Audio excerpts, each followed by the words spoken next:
దాన్ని క్యాన్సిల్ చేశారు. సో ఇంకా కూడా దీంట్లో రాద్ధాంతం చేయాల్సింది ఏంటి?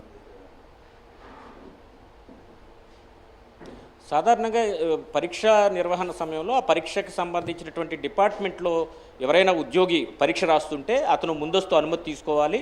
ఆ విభాగంతో ముఖ్యంగా ఏదైతే సీక్రెసీ మెయింటైన్ చేయాల్సి ఉంటుందో ఆ విభాగంతో సంబంధం లేకుండా అతన్ని అక్కడ కూడా ఉంచే పరిస్థితి ఉంది. గతంలో ఏపీపీఎస్సీ నిర్వహణ టైంలో ఎవరైనా ఒకవేళ ఏపీపీఎస్సీ నుంచి పరీక్షకు అటెండ్ అవ్వాలనుకుంటే అతన్ని ఆ విభాగానికి దూరంగా ఉంచడం అనేది ఆనవాయితీగా వస్తుంది. దానిలో భాగంగా అతను అటువంటి సమాచారం ఇవ్వకుండా నవీన్ అనే వ్యక్తి పరీక్ష రాశాడు. దాంతో అతన్ని అక్కడి నుంచి అంటే మెరిట్ లిస్ట్ నుంచి పక్కన పెట్టిన పరిస్థితి కూడా ఉంది. దానికి సంబంధించి క్లియర్ కట్గా ప్రభుత్వం అప్పుడే చెప్పింది. ఈ విషయాన్ని ఇప్పుడు తెర మీదకి తెచ్చి అంటే ఉద్యోగాలు ఇచ్చేసి మొత్తం అందరూ ఉద్యోగాలు చేసుకుంటున్న తరువాత ఇప్పుడు తెర మీదకి తెచ్చి దీనికి సంబంధించి ఆందోళన చేయడం ఒక రకంగా కావాలని వాళ్ళకి ఏమీ లేక మహానాడు జరుగుతున్న సమయంలో ముఖ్యంగా కూటమి ప్రభుత్వం ప్రజా అనుకూల విధానాలతో ముఖ్యంగా 20 లక్షల ఉద్యోగాలు రాష్ట్రంలో తీసుకొస్తామన్న తరుణంలో 23 లక్షల కోట్ల పెట్టుబడులు వచ్చిన తరుణంలో వాళ్ళు చెప్పినటువంటి ఒక్కొక్క హామీని నెరవేర్చుకుంటూ పోతున్నారు. కాబట్టి ఇదే గనక కొనసాగితే గనక నెక్స్ట్ టైంలో ప్రతిపక్షానికి అసలు ఇప్పుడున్న 11 సీట్లు కూడా వస్తాయా లేదా అనేది అనుమానం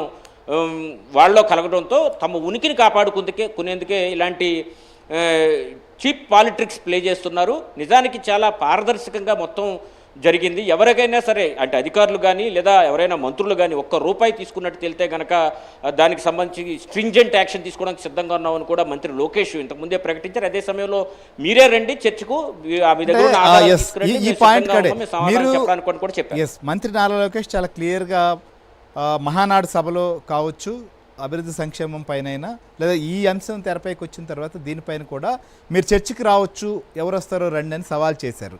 కానీ దీని మీద ఏమన్నా వైఎస్ఆర్సీపీ వాళ్ళు ఎవరైనా ఇంతవరకు రియాక్ట్ అయ్యారా? మంత్రి నారా లోకేష్తో చర్చకు మేము సిద్ధమని చెప్తున్నారా?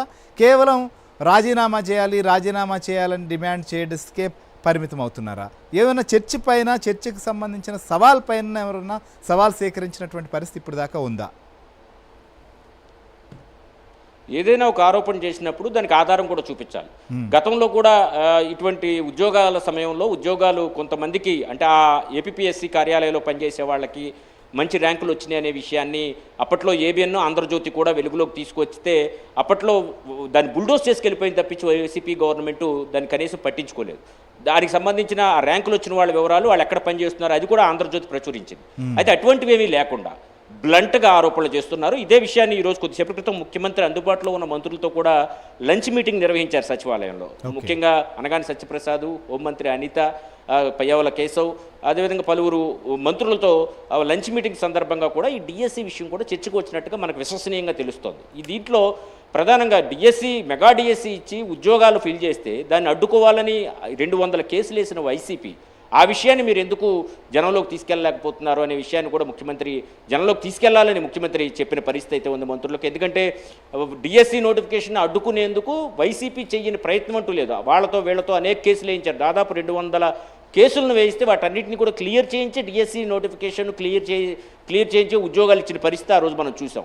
ఉద్యోగాలు కూడా ఒక పండగ వాతావరణంలో ఒక భారీ బహిరంగ సభ పెట్టి వివిధ ప్రాంతాల నుంచి వచ్చిన వాళ్ళని కూడా అక్కడే సభలోనే మీరు ఏమైనా డబ్బులు ఇచ్చారా అని కూడా అడిగి మీటింగ్లో మేము ఇవ్వలేదు, మేము పరీక్ష రాసాం, మాకు ఉద్యోగాలు వచ్చినాయని చెప్పించిన ఒక పండగ వాతావరణంలో వాళ్ళకందరికి కూడా సర్టిఫికెట్లు ఇచ్చారు, ఎంపీకి సంబంధించినటువంటి సర్టిఫికెట్లు.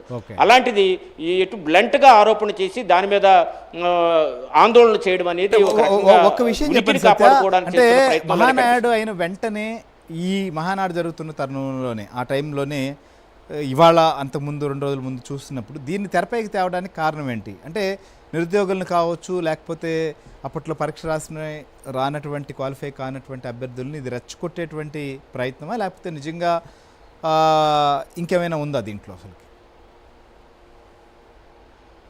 నిజానికి వైసీపీ పాలిటిక్స్ అన్నీ కూడా వెరైటీగా ఉంటాయని మనం చెప్పుకోవచ్చు. ఎందుకంటే డైవర్షన్ పాలిటిక్స్ చేస్తున్నారు చంద్రబాబు నాయుడు అని జగన్మోహన్ రెడ్డి రీసెంట్గా తన ప్రెస్ మీట్లో చెప్పినప్పటికీ కూడా 2-3 రోజుల నుంచి వైసీపీ చేస్తోంది అదే.